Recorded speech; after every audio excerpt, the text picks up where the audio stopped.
Welcome to the Geeks and Greeks podcast, where we bring you the latest and greatest in the world of sports. I'm Adam. I'm Pete. And I'm Tom. And in this special April Fool's Day episode for Wednesday, April 1st, 2026, we have Geeks and Greeks news. We also have the update on our March Madness brackets, the match of the week, and the discussion of the Pinnacle of the Washington Commanders. So grab your favorite team's jersey, settle in with some snacks, and don't forget to like and subscribe, and get ready for an adrenaline-packed ride through the world of sports. Here we go.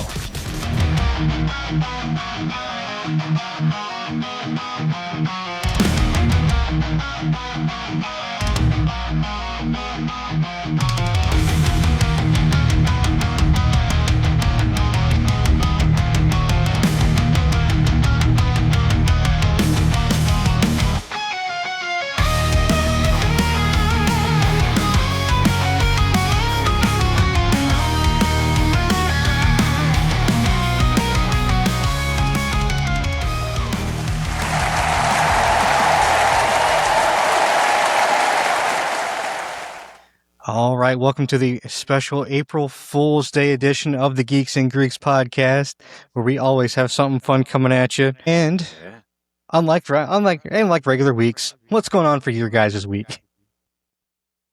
Dude, it is so hot here. I don't know if it's hot there, but it is so hot here. It went up to like 82, at like 76 right now. I'm sweating ridiculously. My hair is frizzy. It's too hot. I'm ready for the winter. So it's currently 39 degrees here. No, it is not hot. Send that weather this way. It's And 39 and buckets. it's 39 and it's rained probably an inch and a half in the last day. Okay, so we're getting rain tomorrow. So maybe I'll get like some cool. Everything we had This is is coming too your much. way. Yeah. Yeah. I'm not ready to start wearing shorts yet. It's just, I'm ready. I'm ready for shorts. You got to get Please. those pasty I'd like chicken that. legs out at some point, all right? listen, they're not going to get in the sun either way. I'm just sitting on my So might as couch well just wear one way or the pants. other. So you may as well just wear But- pants anyway.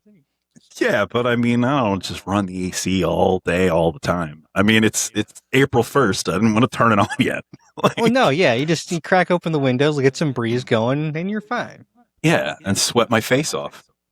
I mean, it's you. You're going to sweat your face off whether it's 65 or it's 80. A 65 is nice. Anything over 52, or it's a 50, 72, I'm out. Say 50. That's too much. Wow. Say, dang, man. Yeah, sorry. Might as well just move to there or something. That's the plan. That's the dream. No, it isn't your Shoot. dreams to die in that house and your kids have to dig you out. You've said this on the I mean, show. yeah, I know. I never said I'd sell in the house. I just want to move somewhere colder, and then I'll come back and die here. I don't know. We'll see. Life is long. Speaking of life being long, did you guys hear about the moon launch today? Yeah. I watched it. Artemis II? Yeah, Artemis II. Yep. Yeah, sending people back to the moon. Huge thing. Huh. I just wanted to say that. No, it's not sports related, but It's like, the first time since, I think, the... yeah, over It's been 50 a minute. years. It's It's been a crazy. minute. Yeah. And they're supposedly putting a base on the moon eventually. So this is a test flight. Then the next one we're going to land, and then they're going to assess the area for like possible bases. And then we're going to start building a base after that. So probably not till the 20s, but I'm excited. Yeah. I one time made my kid promise me that people would be living on the moon by the time they died. So I guess they're helping me out at 16 years old. They're making it happen. But on that note, we'll move into Geeks and Greeks news.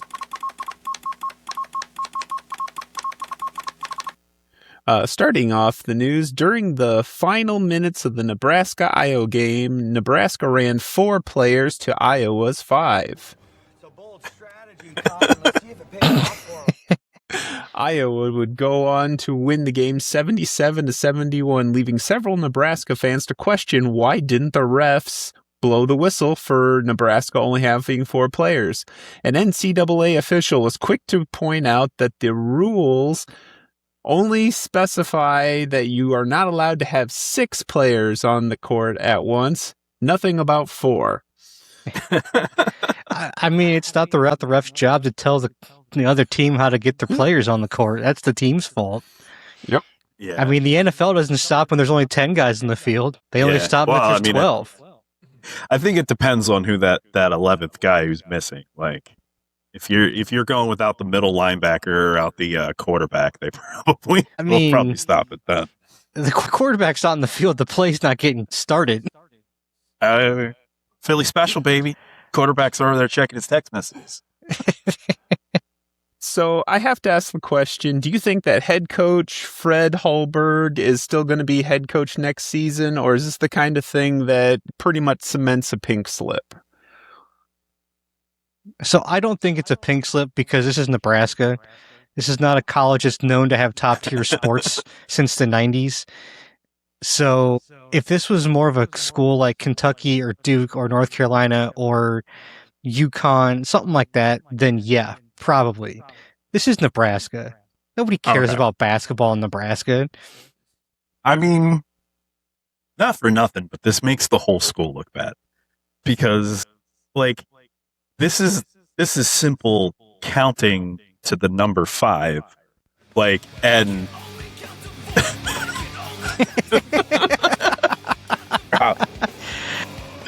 I love it. Oh, man.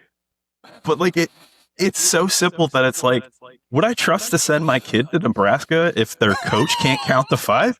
Like, my kid's not going to go to school for basketball. That's not going to be a thing. But they are going to go to school for probably robotics or engineering or computer science. I'm not going to send them to a place that the basketball coach can't count. Like, I'm just not. It makes the whole entire school look bad. It really should be a fireable offense no matter what school you're coaching for. In my opinion, anyway. All right, moving on to the next story. During the first week of baseball, we got to see the Reds win over the Red Sox 6-5 in one of the first implementations of our robot overlords. There were 8 ABS calls, 6 of which were against umpire CB Bucknor, and of those, he had 8 challenges, 6 of which were overturned, setting a new record for the MLB. I mean, I think that's just evidence how much this is needed. Like, we've all been saying it for years. You can watch it on the screen. These umpires are completely out of base 9 times out of 10. We are always right when we say the umpire is screwing up. And I think this is a perfect example of it. Yeah. And CB Bucknor has been one of those umpires that's been notoriously bad about stuff like this for like over a decade now.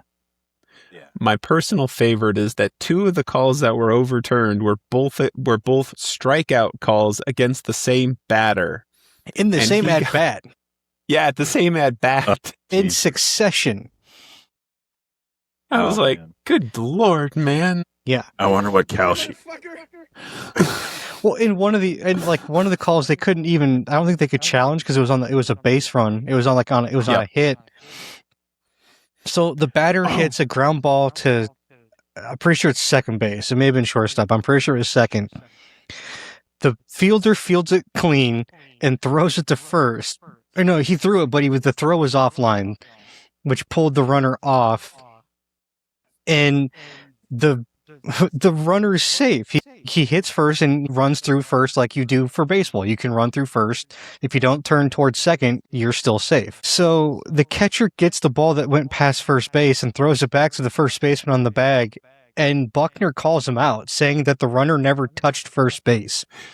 And when you go back to the replay, you can clearly see his entire foot is on the bag, touches it as he's running through.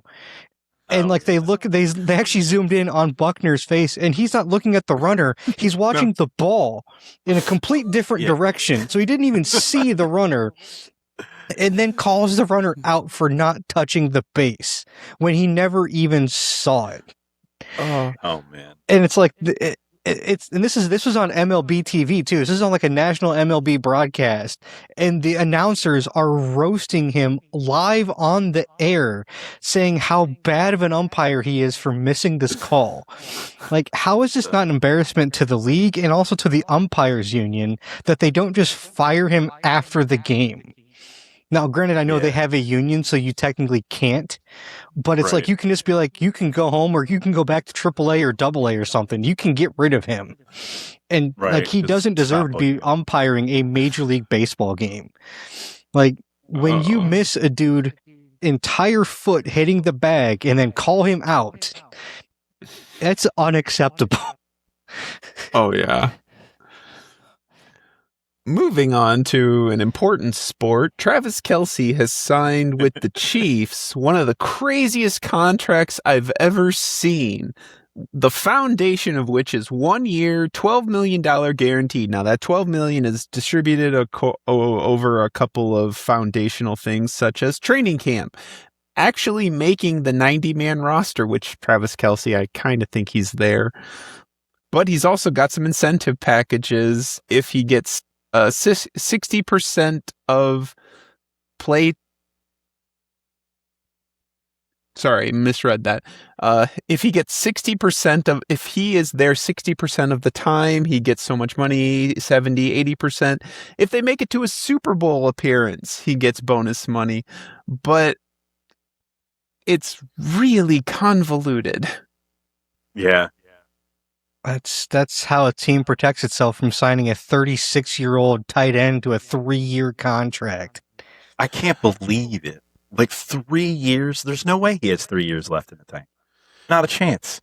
And that's Go ahead. That's where there's a lot of flexibility in this contract. On the low end, it's 1 year, $12 million. On the high end, it's 3 years, $52 million. I mean, I even think the $12 million is too high for a 36-year-old tight end, to be honest with you. Yeah. Like, this dude should be getting paid 6 to 8 at most. Like, I really don't care that he was good last year. He's 36. We've seen the massive regression come, like, in the last 2 years. Yeah.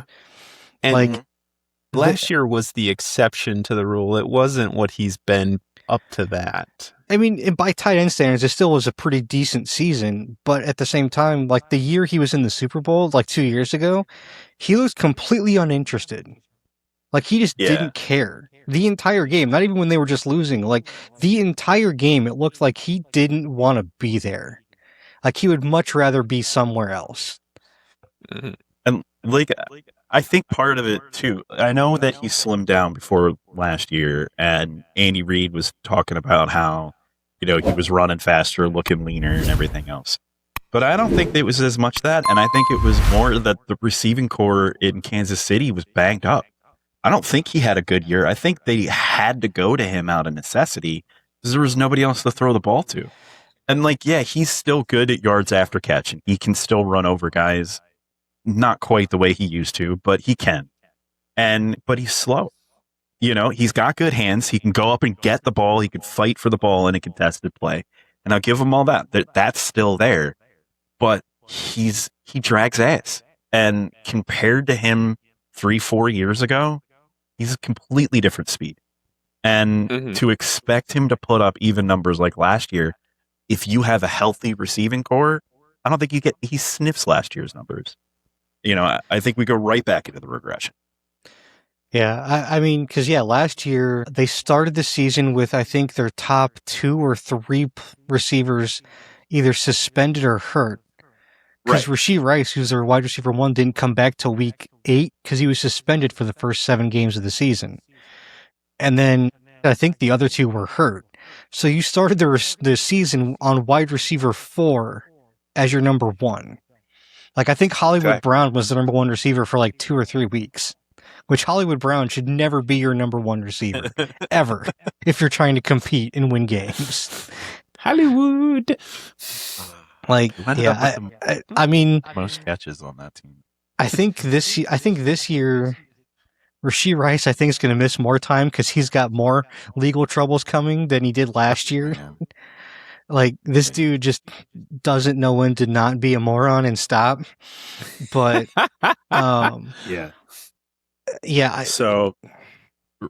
receptions, by the way, not even close. 67 for Travis Kelce. Rashee Rice was the next with 53. Yeah. And targets, It's the same two people. Travis Kelce, 108 targets, whereas Rashee Rice was 78 targets. Like, he was the only guy they could throw to. It wasn't him having a good year. It was the fact that nobody else was there. Nobody else could pick up the ball. So it's not a choice, it's a lack of options. Yeah. Like, I feel like they're hamstringing this team. I don't understand why they keep doing this and keep making the team worse. You know, not for nothing, but Andy had like a good decade in Philly and then kind of wavered. I mean, I know that last year was not his fault, but we kind of wavered towards the end. He did, but at the same time, he also didn't trade away a 25-year-old all-pro safety either. No, that's true. Like, I don't understand how how do you trade a 25 or 24-year-old all-pro safety who just made the first team? Like, it's like they're actively trying to make the team worse, and Chiefs fans are just in denial about it. Like, what do you, like, I understand that Mahomes is a lot of money, but, like, you still build the team around him. He's the best quarterback in the league still. That's not changed. He just has nothing to work with. Like, half the season, he's got a bunch of bums and a 37-year-old Travis Kelce. Moving on to the next segment of the podcast, a word from our sponsor.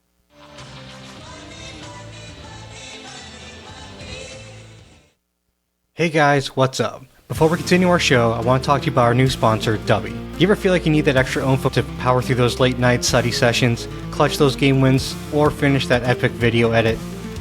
I know I do, and I finally found something that actually works without the jitters or the dreaded crash.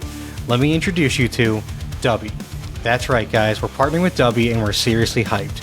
Dubby is our new go-to energy drink and it is a total game changer. What makes it so different is, first off, and this is huge for me, Dubby has no artificial dyes, plus it's all completely sugar-free, so you don't get that quick energy spike followed by a massive crash, and the taste is absolutely amazing. Dubby comes with a bunch of different flavors, such as tiger's blood, green apple, strawberry pineapple, plus limited time offers that do go quickly. I'm currently obsessed with the tiger's blood myself, but they're all really good. Alright, so how do you get your hands on this stuff?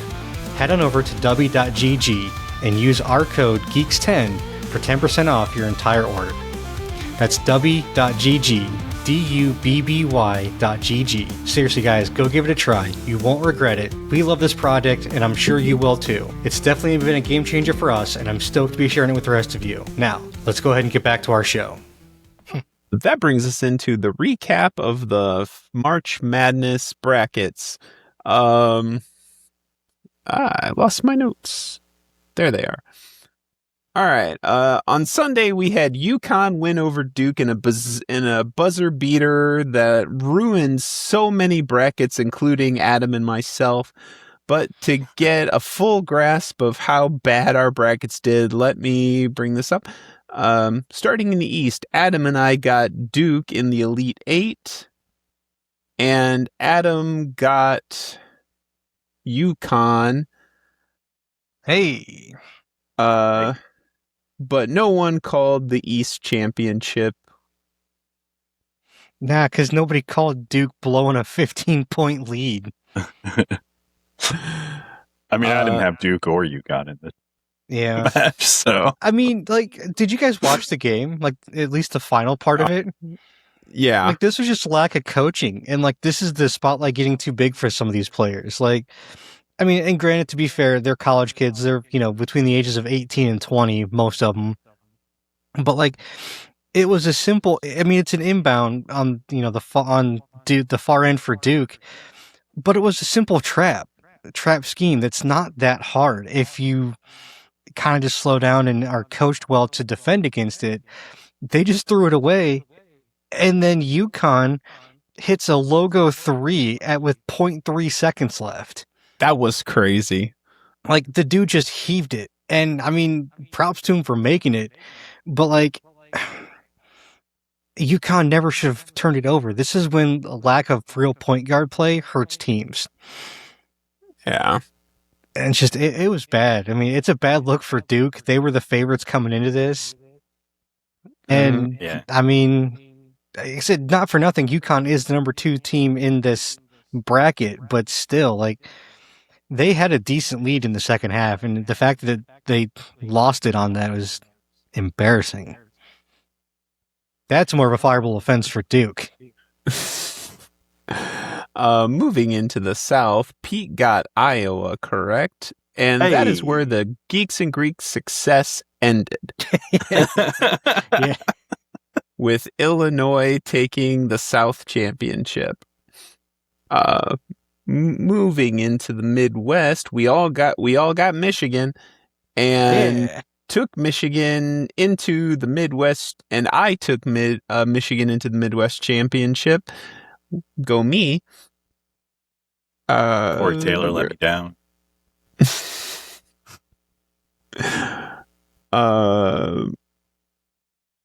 There we are. And finally in the West, Adam and I got Arizona, and Pete and I had Purdue, but no one got Arizona taking the West Championship. That's right. I forgot. I picked BYU all the way, didn't I?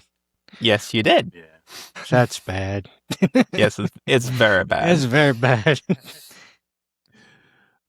In the Final Four, well, that was fun. Congratulations to Michigan, Arizona, Illinois, and UConn. Good luck to you guys. And please let us know how bad we did in the comments. But as for our podcast, Adam had 44 points, Pete at 50, and I win March Madness with 57. Hey, All right. At least we didn't tie. At least we didn't end in a tie. Yeah. There's always I'm kind of that. shocked. I feel like Adam, you have the most basketball knowledge, and it's kind of interesting that both Tom and I came in higher than you. Just I don't know nearly as much about college though. Especially when it comes to the March Madness tournament, it's a crapshoot. So yeah. Mhm. I think that's the point I was making. Was it's better to not know what you're talking about, and just guess based I on. honestly think a lot of times it is. But that moves us into the next segment of the podcast, the game of the week. Pete, do you want to tee this one up for us? So we went back to a wrestling match again. Yet another hardcore match from AEW. I'm sorry, man. This is the last one. I swear. I won't make you watch another one next time it's my turn.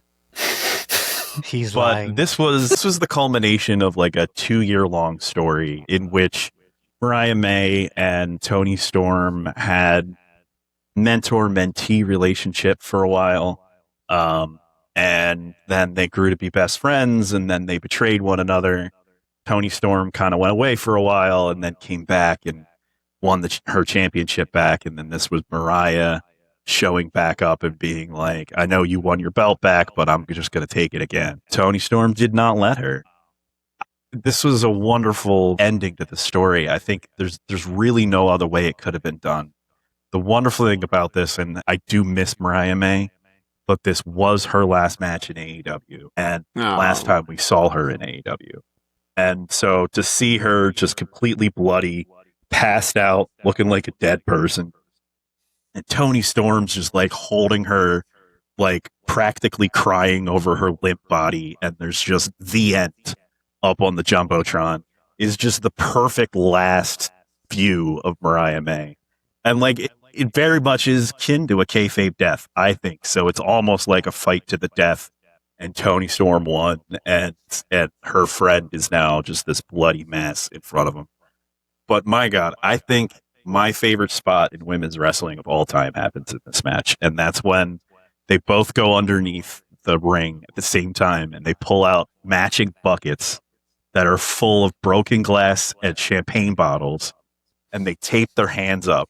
And then they dip their hand in the broken glass and they just start wailing on each other's face with the broken glass.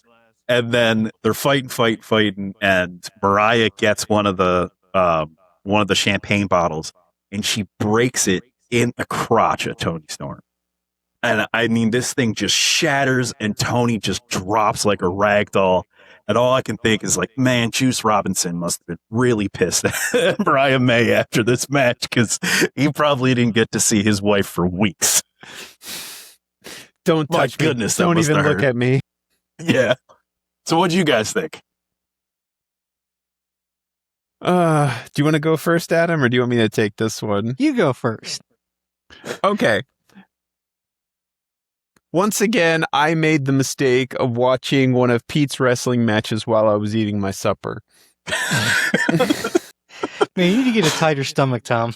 Oh, this was messed up. But I love how they didn't even let Mariah May get to the ring before Toni Storm just... Oh, wait, I got that backwards, didn't I? Yeah. They didn't let even Toni Storm get to the ring before Mariah May just charged the ramp and they just started fighting at the top of the ramp. And that was painful for me because you could hear every hit on that ramp. It had no give whatsoever. I made a list of all the weapons that were pulled out from under the ring. Tables, steel steps, chains, folding chairs, broken bottles, tape and glass, and just glass. And apparently a shoe? Yeah. Okay. I can explain that a little bit. One of Toni Please Storm's do. catchphrases, when she switched into Timeless Toni Storm, her catchphrase became chin up, tits out, and watch for the shoe. And then she would walk out of frame and she would throw her shoe at the person who was interviewing her. It was the funniest thing. And so it became like her weapon of choice in hardcore matches where she would pull her heel off and start hitting people with it. And way back when Mariah won the belt, she turned the shoe against Toni and cut her head open with it. So it was a big thing. And actually, I think maybe in the Mercedes Moné feud, she brought the shoe back, but I think this was one of the last times she used the shoe, which was perfect because it's white and then it gets all the blood all over it. And it was gorgeous. But I did have to watch this in sections because about the time she got her head slammed, Toni Storm got her head slammed against the steel steps and started bleeding down her face. Yeah. That I was like, okay, I got to pause this. I'll come back to it later. So I will say that the match itself, in the context of the storyline behind it, was a fantastic match. That being said, this match was put together like a bunch of monkeys on retard juice. I knew you were going to hate it. So, and it's not because it was a hardcore match. It's because to me, I think the spot in the match where they do the suplex from the superplex down to the glass, or the finish, the spot where I forget what the exact move was, where they go into the glass, that should have been the final spot, not the spot on the stage. I think the glass, going into the glass should have been it. And when you kept going, it kind of reminded me of just a match that's going to keep going and doesn't end. Now the ending, didn't go. I will say though, this match didn't go on forever, which it shouldn't have. These matches shouldn't just keep going and going. I liked that this was a shorter match because it was so raw and vicious, and that's the point. That's kind of what it should be. Counter argument to yours though, I hated the broken glass spot where they brought it out and then taped their arms up. It was so stupid. Who's going to stand there and let your opponent do that? It's the dumbest thing ever. It's things like this that make it look bad. I think if you just would have had the glass and just had the bottle spot, it'd be different.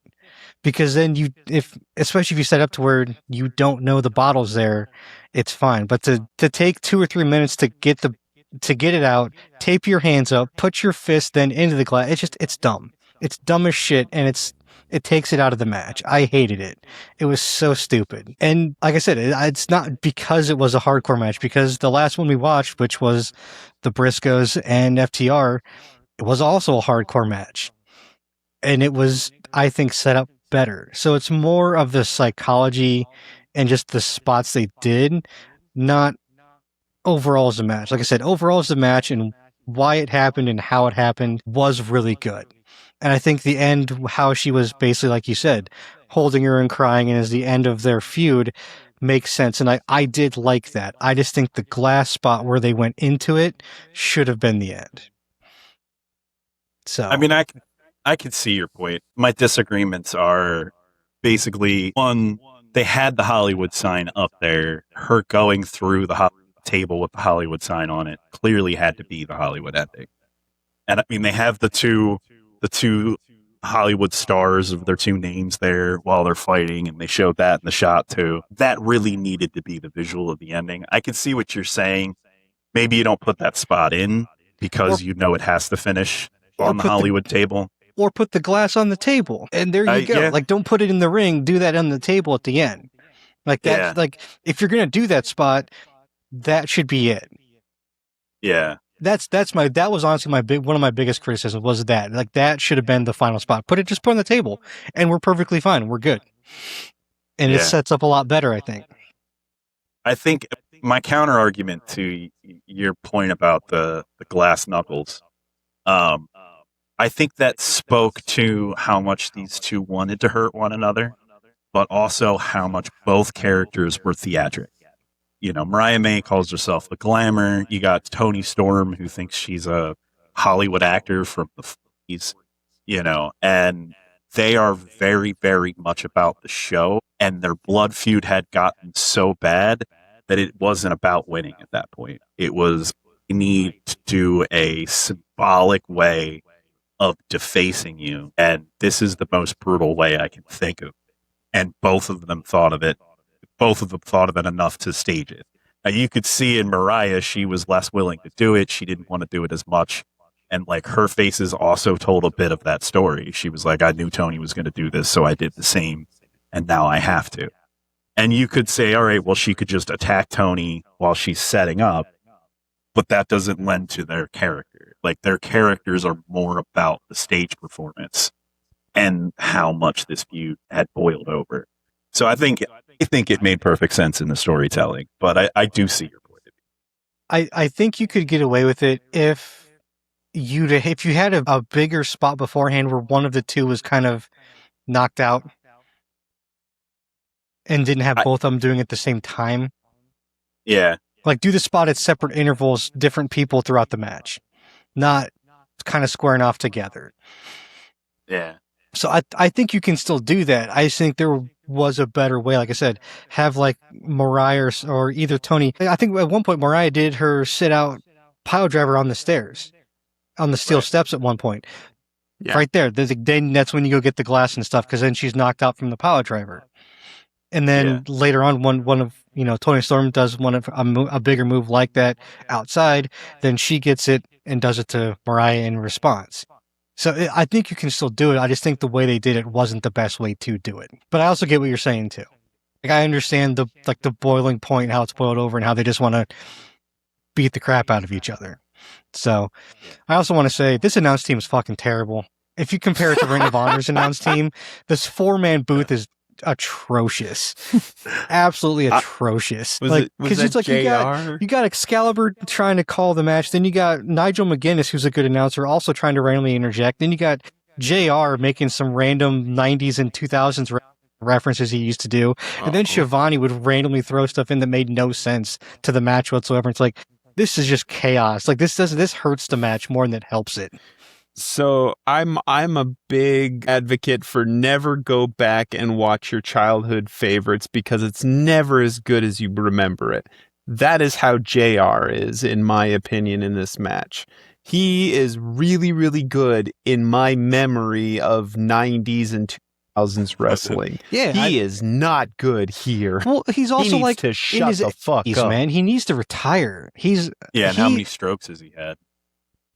3, I think, 2 or 3, something like that. So. But like, I mean, he needs to retire. I totally understand why they signed him when they first did, because they brought him in to help Excalibur and to help build the announce team. It totally made sense, and he was good when they first started. Now, I feel like a lot of times he doesn't care about the match and just wants it to be over. Like, I really do a lot of especially on a lot of these hardcore matches like this. Like, it's just not what he likes in wrestling. He doesn't really like calling him at that much in AEW, and you can tell that from day one. A lot of it from day one, the hardcore matches, he has not enjoyed calling whatsoever. And if you listen to the announcing, you can tell he does not like these matches. And it seems like he's just trying to shoehorn references into the match. And it's just like... I mean, kind of. It's more like he just is he's like running through the paces and just doing it because he has to, not because he's enjoying the match and enjoying what he's watching. Where even if he didn't in WWE back in the day, he hit it a lot better. Yeah. So I feel like it's always been a known thing that he doesn't like hardcore matches, and it did always confuse me why they bring him back to call these, because they didn't bring him back for the whole PLA. Like, he only calls like 2 matches, and it's like, why bring him in for a hardcore match when you know he's not going to enjoy it? I mean, I did like his one-liners when he was like, oh, she's whipping her like a government mule. Like, that kind of made me laugh, but I see your point. I mean, it really was chaotic. 4 men on a booth is too much. And that has always been Tony Khan's biggest flaw, is he doesn't know how to say no. Yeah. And it's like, Shivani shouldn't have been there. Nigel McGuinness probably shouldn't have been there. Probably should have just been Excalibur and JR. But I think it should have been, cool. Honestly, I think it should have been Excalibur and Nigel McGuinness. I don't think JR or Shivani should have been there. Because again, we know JR doesn't like these matches, and the older he gets, the less he gives a shit about covering it.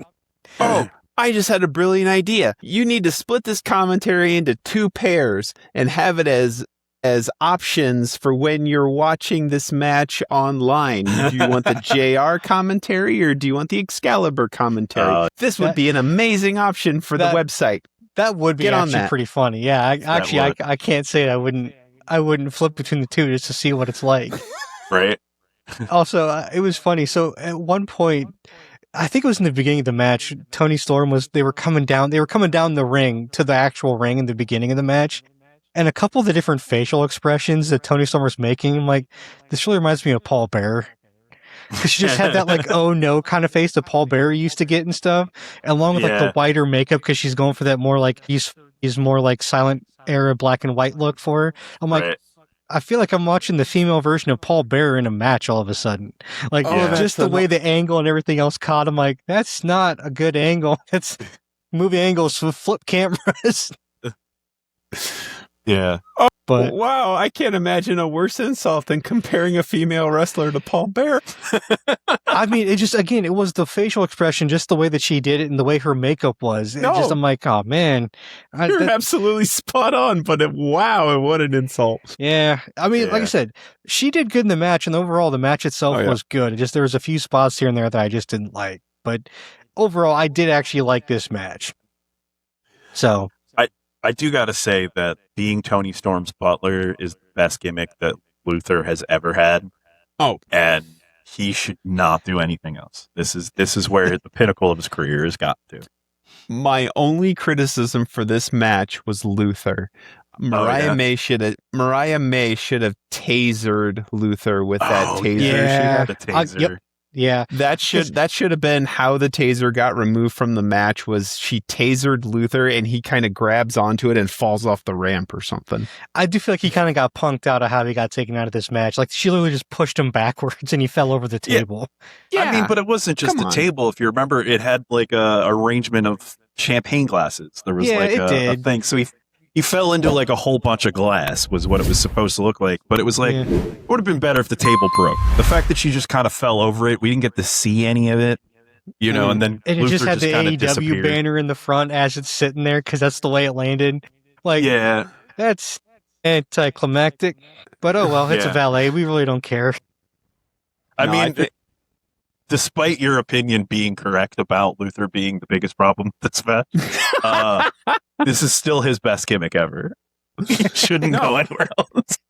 No, I think he needs to be a professional victim. He needs to be the guy that whoever Toni Storm is fighting, they beat up on Luther first and then go after Toni Storm. And maybe have increasingly comical ways of defeating Luther. I think that would be hilarious. I mean, that's kind of how they use him. But anyways, what are we watching next week, Tom?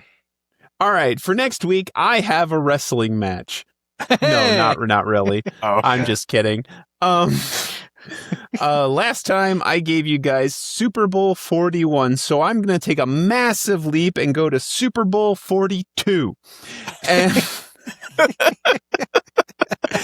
in the 2007 season, the Patriots were in the middle of their dynasty, and they were about to achieve an undefeated season going against Peyton Manning's little brother, Eli.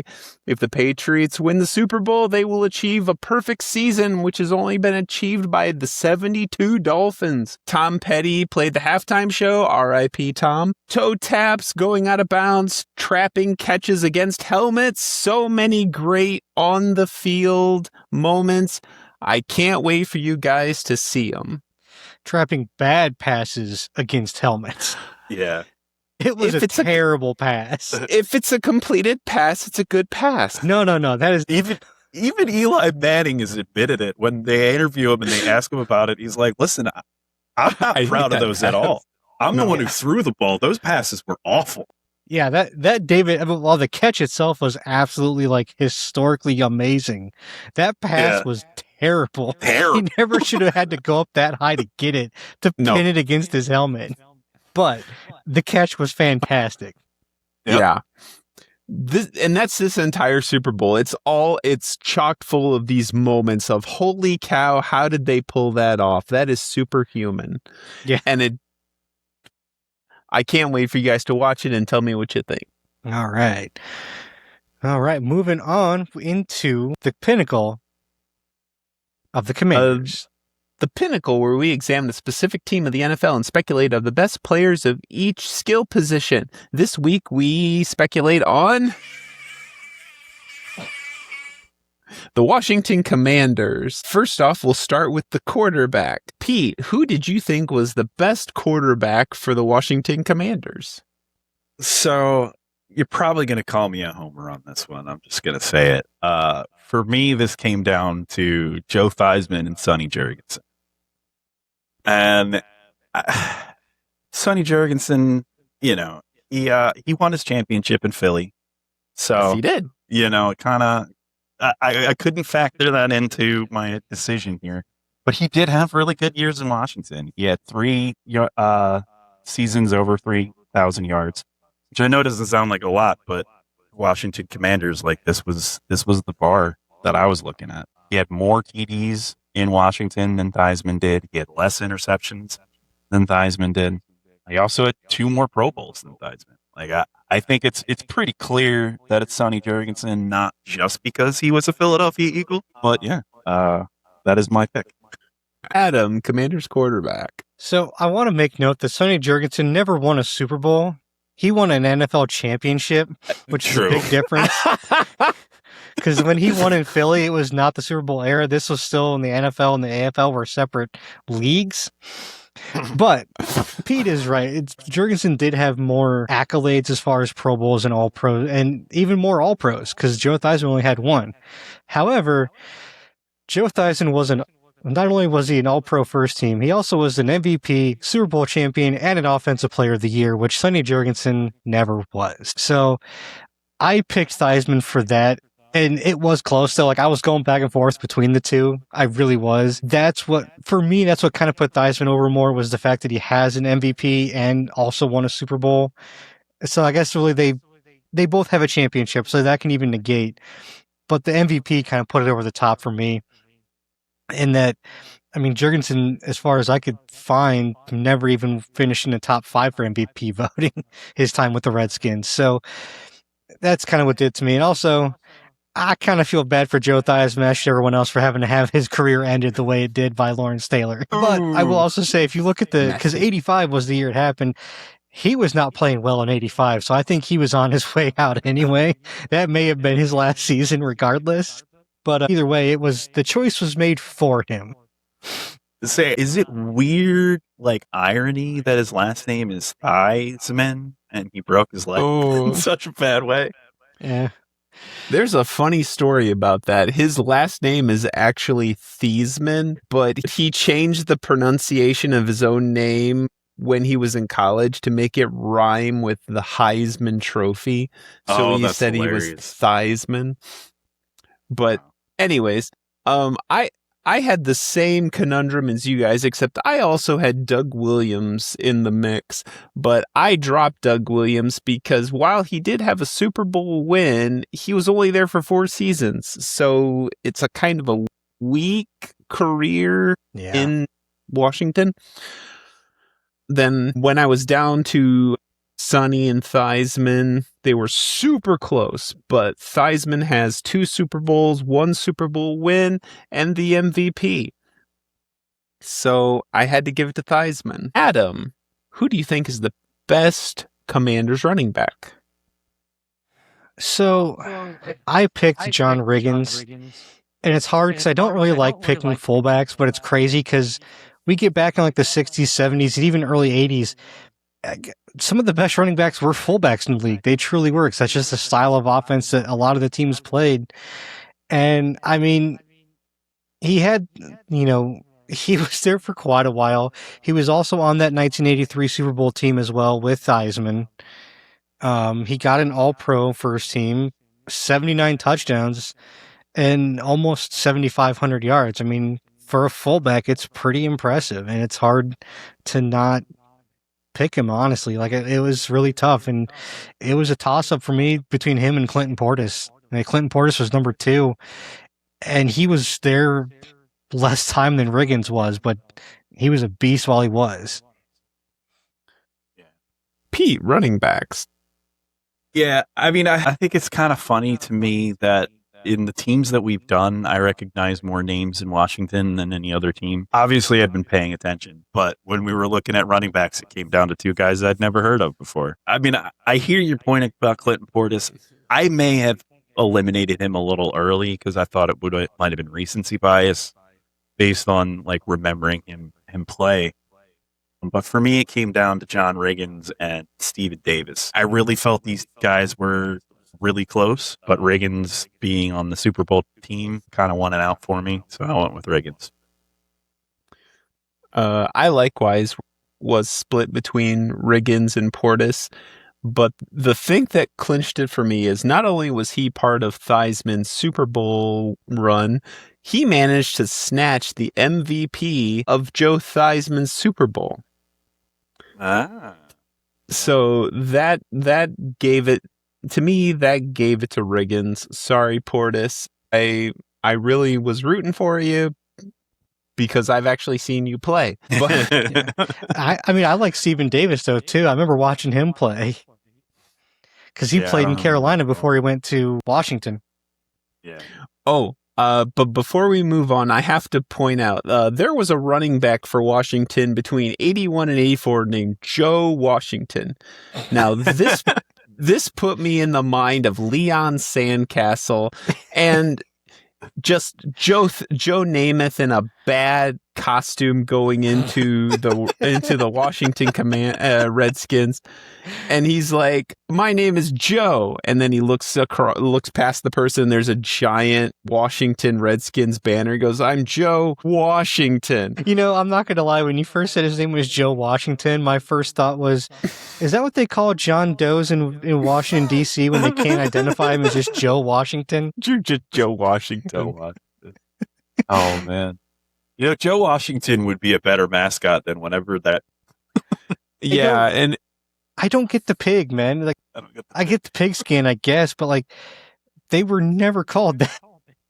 Remember that time they were renaming their team and their mascot was a pig and nickname was the Skins and they easily could have been the Washington Pigskins, but they weren't. Yeah. Like, it's right there. It writes itself. You didn't even have to get new merch for half of it. Right? It's right there. And then the pig would make sense. Yeah. All right, Pete, who do you think is the best wide receiver for the Washington Commanders?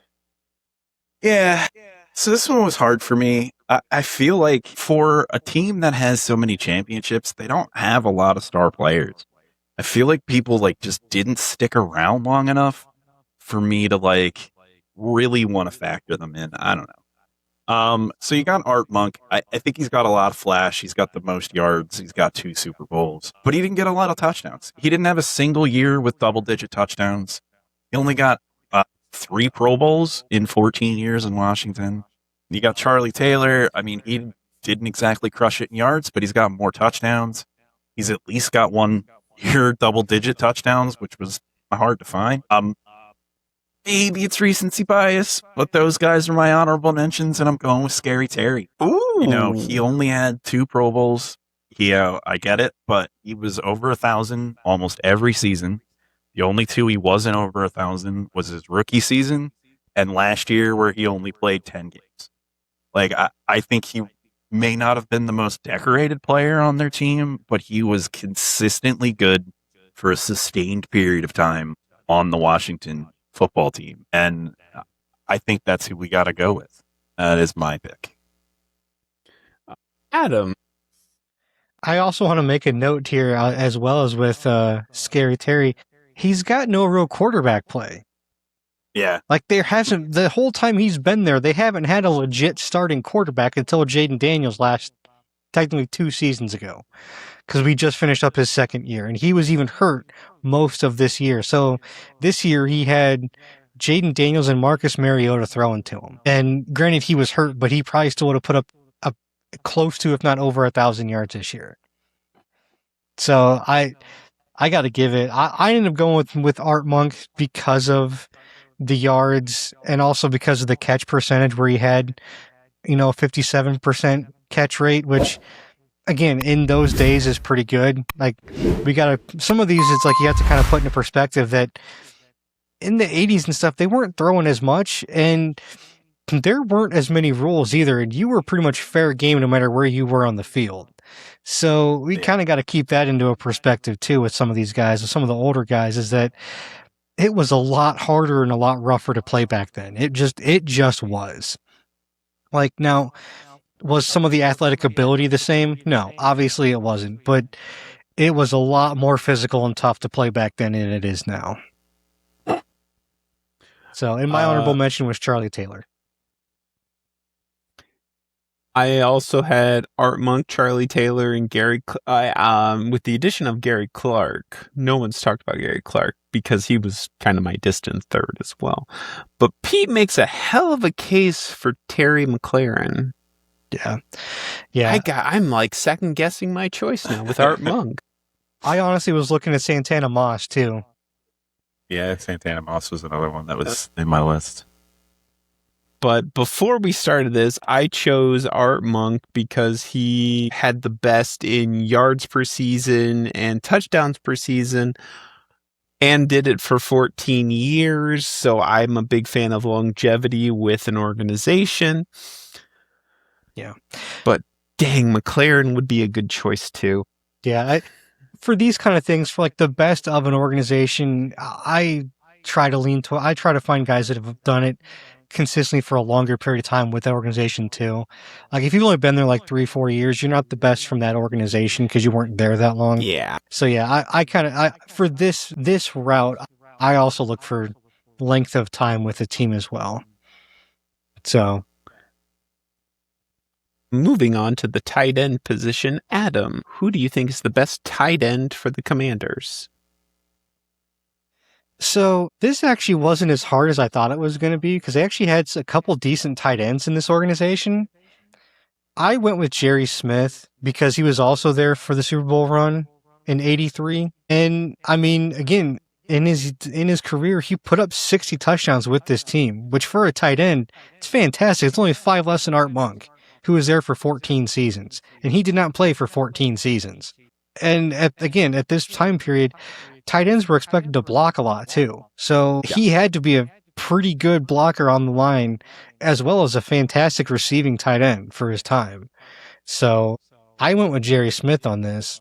And then I also had Chris Cooley as my honorable mention, who was also a fantastic tight end. He just didn't play as long because of injuries. Yeah. Pete, your thoughts on the tight end position? About the same as Adam, except I went the other way. It came down to Jerry Smith and Chris Cooley. This is another one I'm going to chalk up to recency bias. I remember watching Chris Cooley play. I remember how good he was. And I think if you look at the 17 game average, which is something Pro Football Reference puts up on their profile, I think Chris Cooley had a slightly better stat sheet.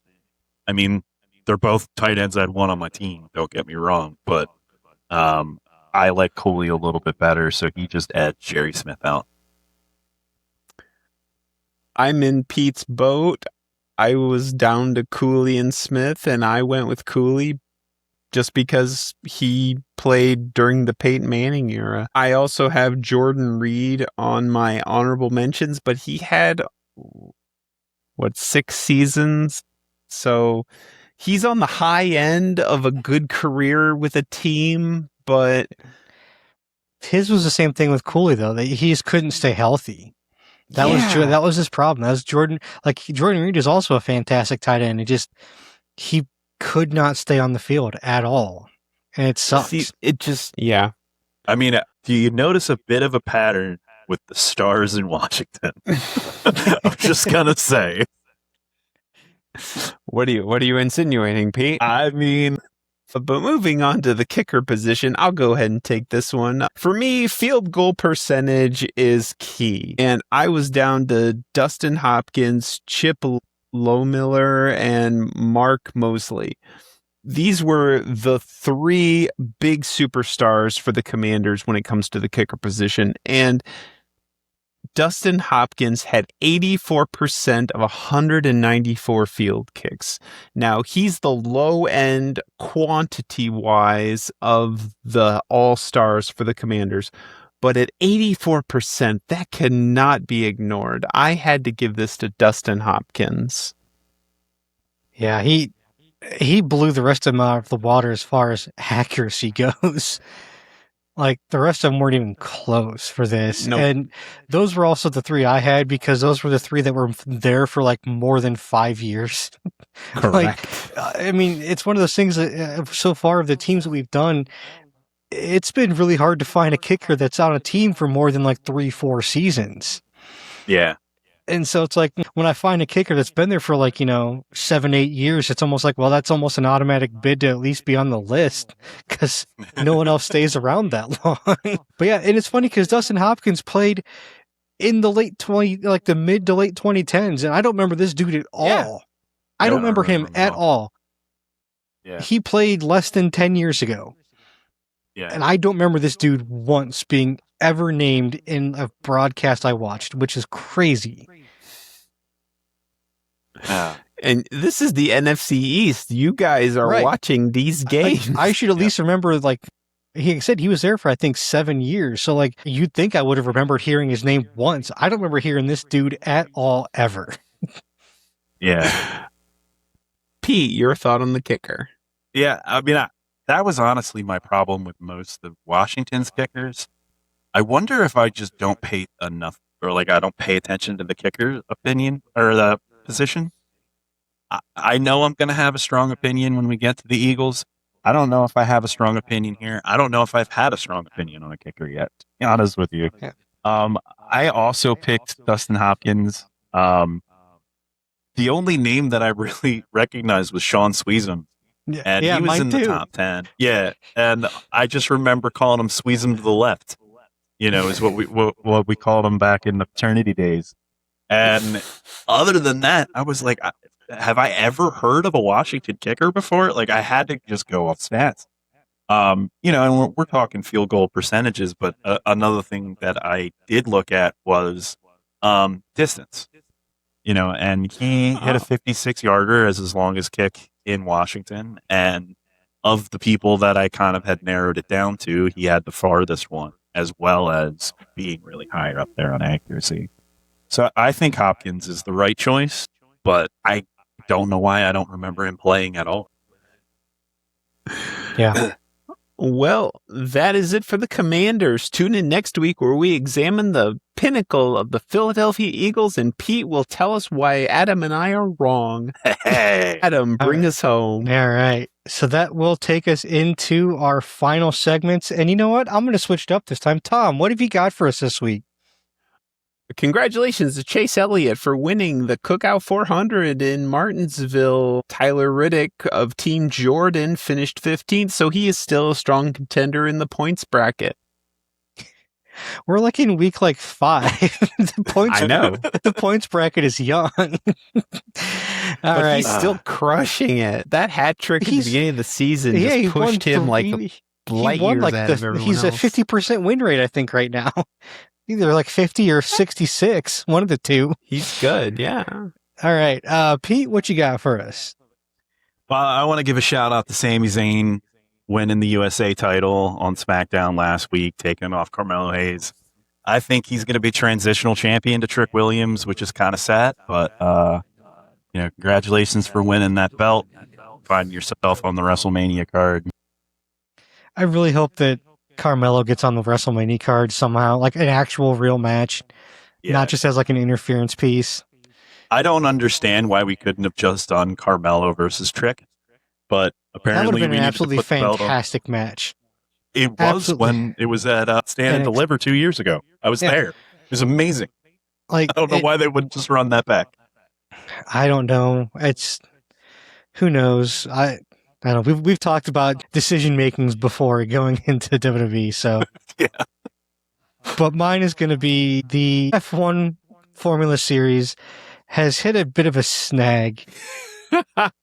As Tom had mentioned, NASCAR is finishing up their race from this last weekend. The Formula One Series finished up at the Japanese Grand Prix last weekend and will not race now until the first weekend of May. Yeah. So they had 2 races scheduled in April 10th through 12th and 17th through 19th. Unfortunately, Pete, ask him why. Ask him why there are no races till April. Why aren't there any races till May? So the next 2 races that were supposed to happen were to take place in Bahrain and Saudi Arabia. And because of the international conflicts going on in Iran, they have decided to preemptively cancel those 2 races. Wonderful. So Formula One will not be running now until the first weekend of May. Wow. And I mean, to be fair though, like these 2 races are staple races that they always have. It's not like these were new. Like they've always had these races. They've changed where they are in the season.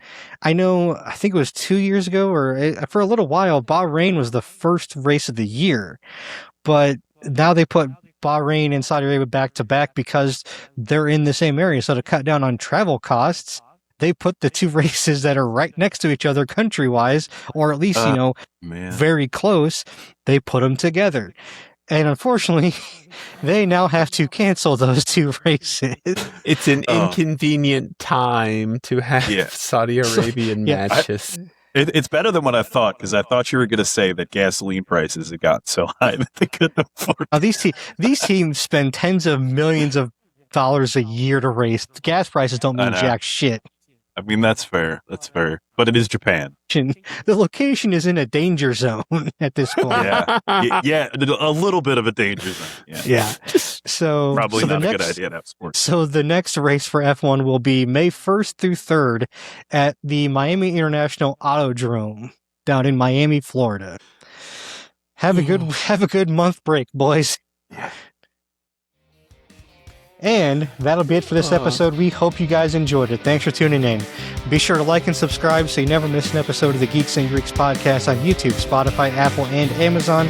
And you can also find us on social media at Facebook, Instagram, at Geeks and Greeks. Until next time, guys, may the coin toss of life ever be in your favor. Later. See you. Peace.